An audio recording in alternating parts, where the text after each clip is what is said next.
You went to the store for chicken, something simple, something you've bought 100 times. You picked the brand you recognized, the one with the friendly farm on the label, or the one on sale, or the one your family always buys. But what came home wasn't exactly what the label implied. There was a gap between what the packaging suggested and what happened before that chicken ever reached the shelf. Not because anyone broke the law, in most cases. Because food labeling rules, animal welfare certifications, and processing standards were written in ways that leave enormous room between the picture on the package and the reality of the plant. This video examines 7 brands worth a second look. The paper trail behind each one recalls court filings, USDA records, investigative reporting, and the brands that actually held up under scrutiny. By the end, you'll know terms like plumping, retained water, and performance standard. Once you understand them, you won't read a chicken label the same way again. Let's begin with the brands worth thinking twice about.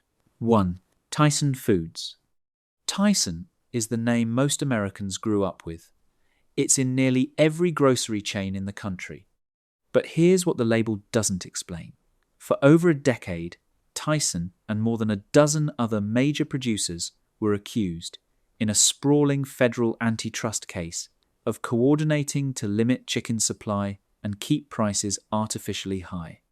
The lawsuit alleged the companies manipulated a widely used pricing index between 2008 and 2019.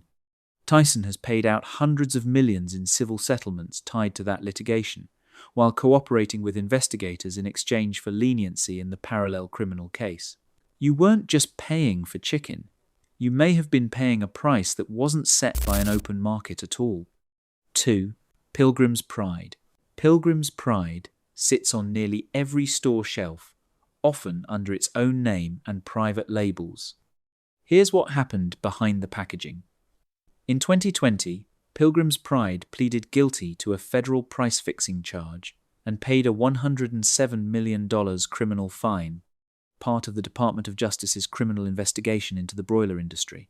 Individual executives were indicted. Some trials ended in mistrials before charges were eventually dropped. The premium you assumed was competition was, for years, allegedly coordination. 3. Sanderson Farms, now Wayne-Sanderson Farms. Sanderson built its brand on billboards, mocking rivals for injecting salt water into chicken, positioning itself as the honest option.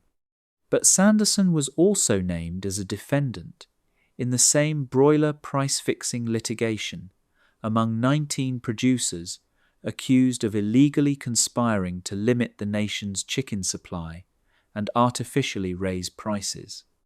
The marketing focused on purity, the court filings focused on coordination. The label told one story, the docket told another. 4. Foster Farms. Foster Farms marketed itself as a proud, West Coast, family-run alternative to industrial poultry, even running a "Say No to Plumping" ad campaign. Then something else surfaced. Between 2013 and 2014, 2 salmonella outbreaks linked to Foster Farms sickened as many as 16,000 people, exposing serious weaknesses in oversight. A federal review found the agency's response was insufficient to protect public health, partly because performance standards for salmonella were outdated or, for chicken parts, didn't exist at all.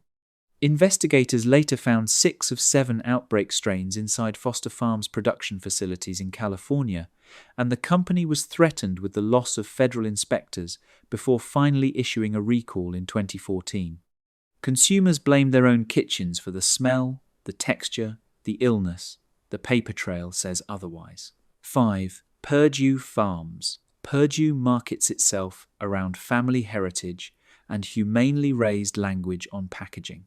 Perdue Chicken has also been swept into the same industry-wide broiler antitrust litigation as its competitors, named as a defendant in the multi-district case alleging coordinated supply limits. Separately, Perdue's fresh chicken lines, like most major brands, are subject to the same chill tank and solution added processing rules that let a package say all natural while still containing added water absorbed during chilling. The word natural on the front doesn't mean what most shoppers assume it means. 6. Enhanced or solution added store brand chicken. This isn't one company, it's a practice used across the industry, and it's worth pausing on before naming the last brand. About 30% of poultry sold in the US is injected with a liquid solution before sale, usually salt water, phosphates, and flavoring. Under USDA rules, this chicken can still carry an all-natural label because the ingredients themselves are legally classified as natural. A plumped serving can carry over 200 to 500 milligrams of sodium compared with 45 to 70 milligrams in an unenhanced breast.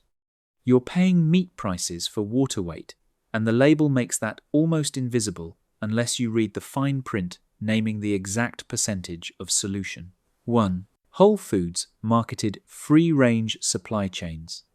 At the top of this list isn't a household name, it's the gap between welfare marketing and verified reality. Perdue Farms, maker of Mary's free-range chicken, built a premium whole foods supply chain around free-range imagery and welfare certification.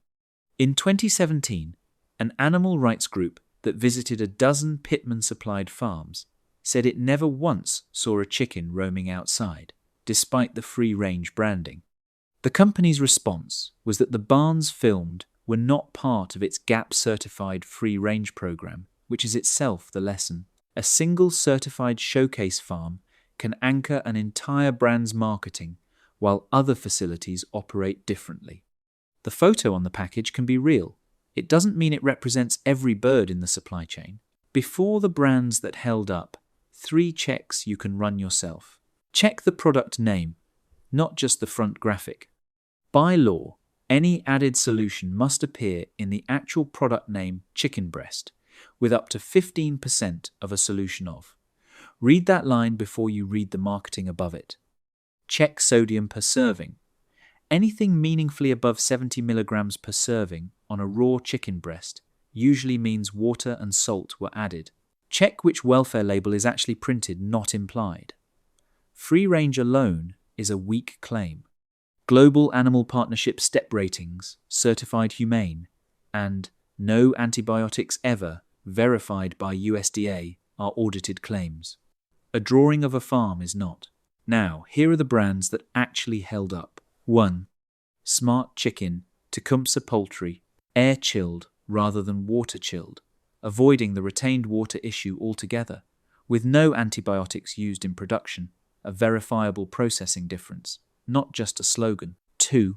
Cook's Venture, built around slower-growing heritage breed birds and published traceable supply chains designed specifically to counter the industry's speed-focused breeding model.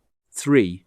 Bell and Evans, independently, family-owned for generations, air-chilled, and among the earlier major producers to commit to antibiotic-free production and third-party welfare audits, rather than self-reported claims. 4. GAP. Step 4. Fifths Certified Pasture Farms. The distinction that matters isn't the brand name, it's the step number. Step 4 and 3 require actual outdoor pasture access, verified by outside auditors, not just farms, with the legal option to go outside. That number on the label is the difference between a marketing claim and an audited standard. You now know that natural doesn't mean unprocessed. You now know that free range can describe one showcase farm inside a much larger operation. You now know that a company's ad campaign and its court filings can tell 2 completely different stories about the same chicken. The industry depended on most shoppers never connecting these pieces. The antitrust filings, the USDA recall records, the certification fine print. Now you can. Share this with the person in your life who's still grabbing a bag off the shelf without ever turning it over.